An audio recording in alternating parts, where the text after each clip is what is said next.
Hello बच्चों, आज हम ऑसिलेशंस का थर्ड लेक्चर चालू करते हैं, जिसमें हम देखने वाले हैं expression of displacement, velocity and acceleration at any instant of time t। ठीक है, expression for displacement, velocity and acceleration at any time t। ठीक है, तो हमको डिस्प्लेसमेंट का एक्सप्रेशन मालूम है। क्या है वो? x is equal to A sine of omega T plus five. ठीक है, ये तो हो गया एक्सप्रेशन ऑफ डिस्प्लेसमेंट। अभी इसको अगर हम डिफरेंशिएट करते हैं विथ रिस्पेक्ट टू t, तो क्या मिल जाएगा हमको? वेलोसिटी मिल जाएगा। dx बाय dt is equal to d by dt of a sin of omega t plus five. Amplitude constant है, dx by dt क्या रहेगा? वेलोसिटी। एम्पलीट्यूड कांस्टेंट है तो बाहर ले लेते हैं, ये बनेगा d by dt of sin of omega t plus five. Getting it? So ये बन जाएगा a इंटू साइन का डेरिवेटिव क्या है भाई? Cos of omega T plus five into omega t का डेरिवेटिव क्या रहेगा? ओमेगा। सो ए ओमेगा, ये बन गया a omega cos of omega T plus five. So we have got the expression for velocity of the particle which is performing SHM, that too at any instant time t. अभी इस velocity को अगर हम और एक बार differentiate करते हैं with respect to T, तो वो मिल जाएगा हमको acceleration. So again differentiating with respect to T, differentiating with respect to T, या तो इसका डबल डेरिवेटिव लो या तो फिर वेलोसिटी का सिंगल डेरिवेटिव लो। d2x by dt square is equal to d by dt of A omega constant है तो मैं बाहर ले लेता हूं, d by D T of क्या बन जाएगा? Cos of omega T plus five. So cos का डेरिवेटिव क्या है? Minus sign.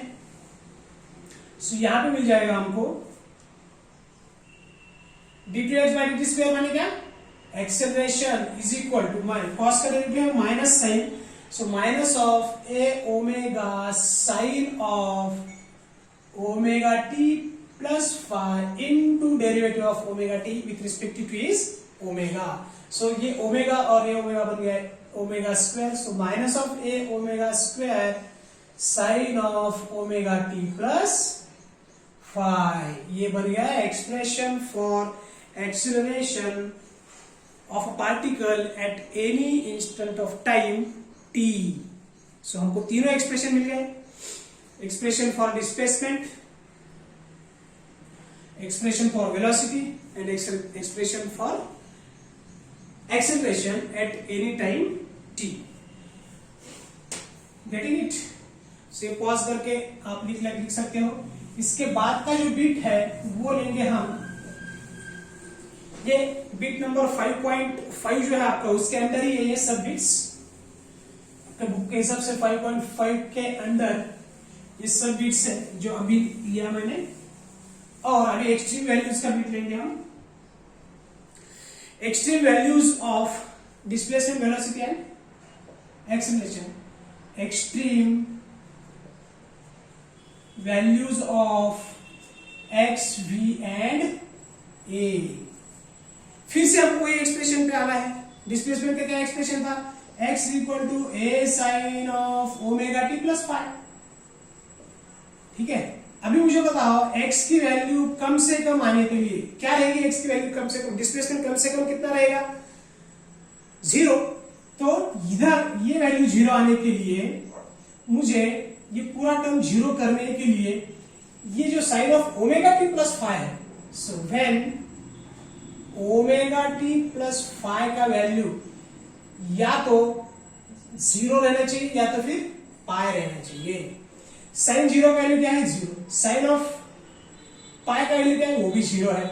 मतलब ओमेगा टी प्लस फाइव ये जो वैल्यू है इसका वैल्यू आइदर 0 रहे या पाई रहे। देन एंड देन ओनली ये राइट हैंड वाला टर्म क्या हो जाएगा, 0 हो जाएगा। तो मिनिमम वैल्यू क्या रहेगी, x की 0 रहेगी। देखिए ये p हमने एक्सट्रीम पॉइंट्स निकाले थे p और q, और ये था मीन पोजीशन हमारा पार्टिकल जो एसिज्म परफॉर्म कर रहा है उसका, ठीक है।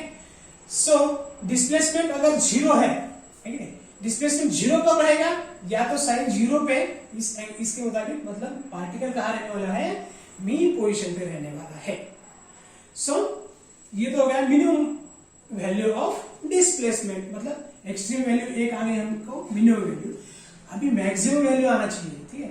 एक्स मिनिमम 0 कब रहेगा, when omega T plus five is either 0 और पाई। सो एक्स की वैल्यू मैक्सिमम कब आएगी, डिस्प्लेसमेंट मैक्सिमम कब रहेगा, या तो इधर रहेगा, मतलब इधर की वैल्यू क्या है, प्लस ए है, या तो फिर लेफ्ट हैंड में रहेगा क्यू की तरफ। जब क्यू पे आएगा पार्टिकल तो उस वक्त डिस्प्लेसमेंट क्या रहेगा, एक्स की वैल्यू क्या रहेगा, माइनस ए रहेगा। सो एक्स मैक्सिमम क्या रहने वाला है, प्लस और माइनस ए। कब, लेकिन व्हेन, ये पॉसिबल कब है, when omega T plus 5 is equal to either pi by 2 और 3 टाइम्स पाई बाय 2। देखो रखे तो यहाँ पे साइन ऑफ पाई बाय 2 कितना है, +1 है, और साइन ऑफ 3 पाई बाय 2 कितना है, -1 है, ठीक है।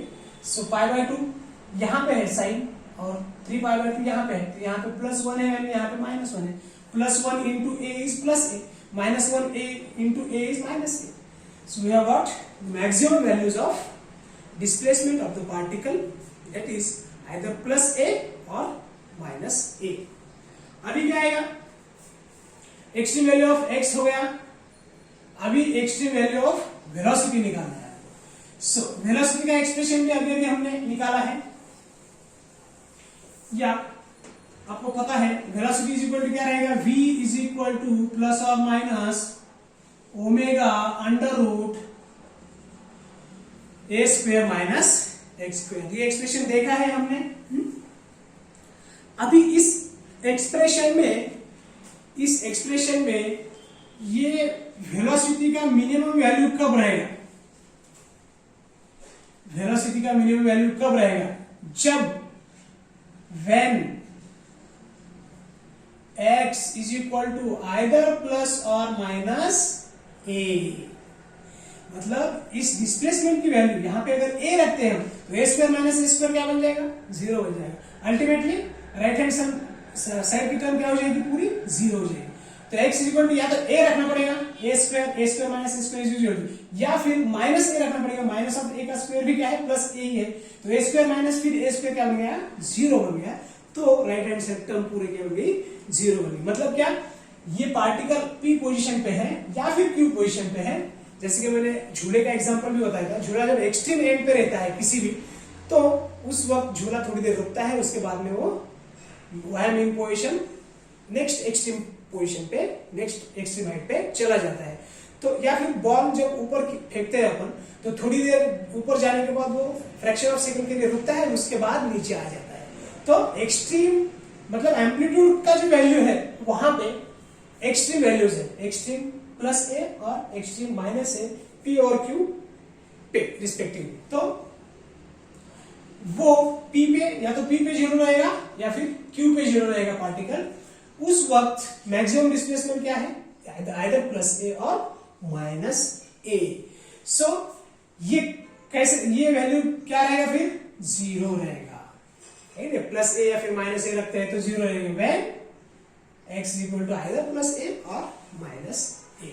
अभी मुझे बताओ यहाँ पे मैक्सिमम वैल्यू कब रहेगा या फिर कितना होना चाहिए। ठीक है, पहले मैं व्हेन लिख लेता हूं ताकि x इज इक्वल टू, अगर इस इक्वेशन में हम x इज इक्वल टू 0 रखते हैं, मतलब क्या, डिस्प्लेसमेंट अगर 0 है, मतलब मीन पोजीशन पे जब पार्टिकल है at time t is equal to 0 नहीं, जब ये ऑसिलेटरी मोशन कर रहा है उस टाइम, ठीक है, इनिशियल टाइम में नहीं, जब वो ऑसिलेटरी मोशन में है, जिसके ऑसिलेशंस चालू है, टू एंड फ्रो मोशन चालू है उसका, ठीक है, तब जब x इज इक्वल टू 0 रखते हैं तो ये वैल्यू क्या आ जाएगी, या तो प्लस और माइनस a इंटू ओमेगा। यहाँ पे 0 रखो, a का a स्क्वायर का अंडर रूट क्या हो जाएगा, a into omega, a into omega. ठीक है, मतलब झूला झूलते समय आपको झूले का ही एग्जांपल मैं और एक बार देता हूँ कि झूला जब झूलते हो तो एक्सट्रीम एंड पे जाते हैं, तो एक्सट्रीम हाइट पे जाते हैं तो थोड़ी देर के लिए वो रुक जाता है, वेलोसिटी 0 बन जाता है। लेकिन अगर वही झूला सेंटर में आता है, बीच में आता है, तब उसका वेलोसिटी मैक्सिमम होता है। ये हमको यहां से समझ में आता है। एक्सप्रेशन से भी वही है और हमारा एक्सपीरियंस जो है झूले पे बैठने के बाद का, वो भी सेम है। ठीक है, सो मिनिमम और मैक्सिमम वैल्यू ऑफ वेलोसिटी आ गए। अभी देखते हैं हम एक्सेलरेशन के एक्सट्रीम वैल्यूज। एक्सेलरेशन के एक्सट्रीम वैल्यूज देखेंगे। सो एक्सेलरेशन के लिए आपको फॉर्मूला मालूम है, क्या है एक्सेलरेशन का formula, a is equal to minus of omega square X. देखा था ना हमने, d2x by dt square is equal to minus of omega square X, यही तो है। ठीक है, सो ये क्या चीज है, एक्सेलरेशन है। सो acceleration is equal to minus of omega square into X. अभी इस एक्सेलरेशन की वैल्यू, मतलब राइट हैंड ए की मिनिमम वैल्यू क्या रहेगी, जब व्हेन एक्स की वैल्यू क्या रहनी चाहिए भाई, यहां पे 0। एक्स की वैल्यू अगर 0 है, देन एंड देन ओनली ये टर्म, पूरी टर्म क्या बन जाएगी, 0 बन जाएगी। ये बहुत ही सिंपल है, ये समझना लेकिन बहुत ही इंपॉर्टेंट है कि जब क्या 0 रखने के बाद राइट हैंड टर्म 0 आने वाली है, और क्या रखने के बाद राइट हैंड टर्म में मैक्सिमम वैल्यू आने वाली है। Getting it? So A minimum क्या रहेगा, फिर ये 0 हो गया तो पूरा ये 0 हो गया। ठीक है, सो डिस्प्लेसमेंट अगर 0 है, मतलब मीन पोजीशन पे देखो वेलोसिटी मैक्सिमम रहता है, एक्सेलरेशन क्या है, 0 है। वेलोसिटी मैक्सिमम था पहले देखा हमने, लेकिन एक्सेलरेशन क्या है, 0 है उस वक्त। ठीक है, अभी देखते हैं इसमें अगर मैक्सिमम वैल्यू आनी है तो x की वैल्यू क्या होनी चाहिए, x की वैल्यू होनी चाहिए या तो, या पहले इधर लिख लेता हूं मैं, व्हेन, यहां पे डॉट डॉट दे देता हूं, when x is equal two plus और माइनस a। अभी यहां पे ध्यान देना बहुत इंपॉर्टेंट है, क्योंकि साइन जो है यहां पे चेंज हो जाते हैं। देखिए मैंने यहां पे x की जगह पे प्लस a रखा, x की जगह पे प्लस a रखा, तो ये क्या आने वाला है, इधर लिख लेता हूं मैं, x की जगह पे प्लस a रखा मैंने, तो minus of omega square a आने वाला है। ठीक है, अभी x की जगह पे अगर मैं माइनस a रखता हूं तो माइनस इंटू माइनस क्या बन जाएगा, प्लस ओमेगा स्क्वायर a बन जाएगा। राइट, सो x अगर प्लस a है तो वैल्यू क्या है, minus of omega square x है, और x की वैल्यू अगर माइनस है तो क्या है, यहां पे प्लस आने वाला है, क्योंकि माइनस इंटू माइनस प्लस बन जाएगा और माइनस इंटू प्लस माइनस बन जाएगा। तो ये यहां पे बहुत इंपॉर्टेंट है। ठीक है, तो x की जगह पे क्या है, a है, तो x की जगह पे क्या रखेंगे हम, a रखेंगे, या तो प्लस a रखने के बाद ये पूरा एक्सप्रेशन क्या आने वाला है, माइनस ऑफ ओमेगा स्क्वायर, या फिर माइनस ऑफ ओमेगा स्क्वायर, और माइनस a रखने के बाद क्या आने वाला है, ये expression plus of omega square. So जब प्लस a रखेंगे तो माइनस a ओमेगा स्क्वायर, या माइनस a रखेंगे तो प्लस a ओमेगा स्क्वायर। मतलब वेलोसिटी और एक्सेलरेशन का जो डायरेक्शन है वो भी क्या है, यहाँ पे अपोजिट है इस पॉइंट पे, when x is equal to either plus or minus a. So we have got the extreme values of displacement, velocity as well as acceleration of the particle which is performing simple harmonic motion. So next beat लेंगे हम, जिसमें आपके जो text book है उसके हिसाब से beat number है मेरे ख्याल से 5.6 में क्या है, आपको ढूंढना है, फाइंड करना है एम्पलीट्यूड क्या है, एम्पलीट्यूड माने क्या, पीरियड माने क्या, और frequency of the simple harmonic motion निकालना है। So very simple. So amplitude माने क्या है, जिसको हम ए से डिनोट करते थे, अब तक 3-4 बार हमने डिनोट भी किया है। सो मीन पोजीशन से extreme displacement, maximum displacement of the particle from its mean position is called as amplitude of the particle. Getting it? As simple as that. बहुत ही आसान डेफिनेशन है। सो मीन पोजीशन से maximum जो भी displacement रहेगा उसको क्या बोलेंगे हम, एम्पलीट्यूड ऑफ द पार्टिकल। ये तो हो गया एम्पलीट्यूड। अभी जैसे कि फिगर निकाल के भी मैंने बताया था बहुत बार, तो मीन पोजीशन से मैक्सिमम जो डिस्प्लेसमेंट उसको क्या बोलेंगे हम, एम्पलीट्यूड। ये भी ए ही रहेगा अगर हम इसका मैग्नीट्यूड लेते हैं, तो डिस्टेंस जो है वो कभी निगेटिव में नहीं रहता है, बट डिस्प्लेसमेंट जो है वो रहता है इधर नेगेटिव और positive. So left hand side का जो डिस्प्लेसमेंट है हमने क्या लिखा है, क्यू लिया था, ओ लिया था और ये पी लिया था। सो डिस्प्लेसमेंट जो है वो लेफ्ट साइड का क्या है, माइनस ए। सो उसका मैग्नीट्यूड जो रहेगा वो ए ही रहने वाला है। ठीक है, सो ये तो ये हो गया एम्पलीट्यूड ऑफ द पार्टिकल। अभी एम्पलीट्यूड होने के बाद है नेक्स्ट बीट। नेक्स्ट बीट क्या है, period. Period of a SHM और पीरियड ऑफ अ पार्टिकल या time period. Time period of particle performing SHM। ठीक है, सो हमें पता है ओमेगा इज इक्वल टू क्या है, 2 pi by T. So T को इधर लेता हूं तो मैं 2 पाई अपॉन ओमेगा लिख सकता हूं। तो 2 पाई अपॉन ओमेगा को हमने क्या लिखा था भाई, ओमेगा स्क्वायर को लिखा था हमने k by m। F is equal to M A लिखा था, फिर मास राइट हैंड साइड में लेके आए थे very first lecture. So omega को क्या लिख सकते हैं, root of k by m। So इसको लिखेंगे हम root of k by m। So t is equal to क्या बन जाएगा, 2 pi into under root m by k। So ये हो गया time period of the particle which is performing simple harmonic motion. ठीक है, टाइम पीरियड किस time में मेजर करते हैं हम, सेकंड्स में, ऐसा यूनिट। फिर इससे पहले क्या था, एम्पलीट्यूड मीटर में मेजर करते हैं। और अभी लास्ट बच गया हमारा फ्रीक्वेंसी। फ्रीक्वेंसी ईटा या एन या एफ से डिनोट करते हैं, लेकिन हमने यहाँ पे आपके बुक के हिसाब से एन से डिनोट किया है। तो फ्रीक्वेंसी माने क्या रहता है, साइकिल्स पर सेकंड। सो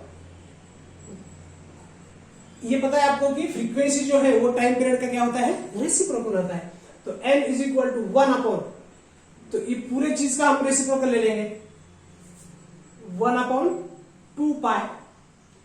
2 पाई था तो 1 अपॉन 2 पाई, और ये भी क्या बन जाएगा, रूट k बाय m। ये हो गया फ्रीक्वेंसी। फ्रीक्वेंसी को साइकिल्स पर सेकंड या फिर हर्ट्ज में भी हम मेजर करते हैं। ठीक है, तो ये हो गया आपके amplitude, period and frequency of a particle which is performing simple harmonic motion. I think यहाँ तक किसी को डाउट नहीं होना चाहिए। अगर डाउट है तो you can comment, I will explain it. मैं मैसेज करके बताऊंगा कहाँ पे क्या चीज होना चाहिए, या फिर अगर, and if you like this channel subscribe. Thank you.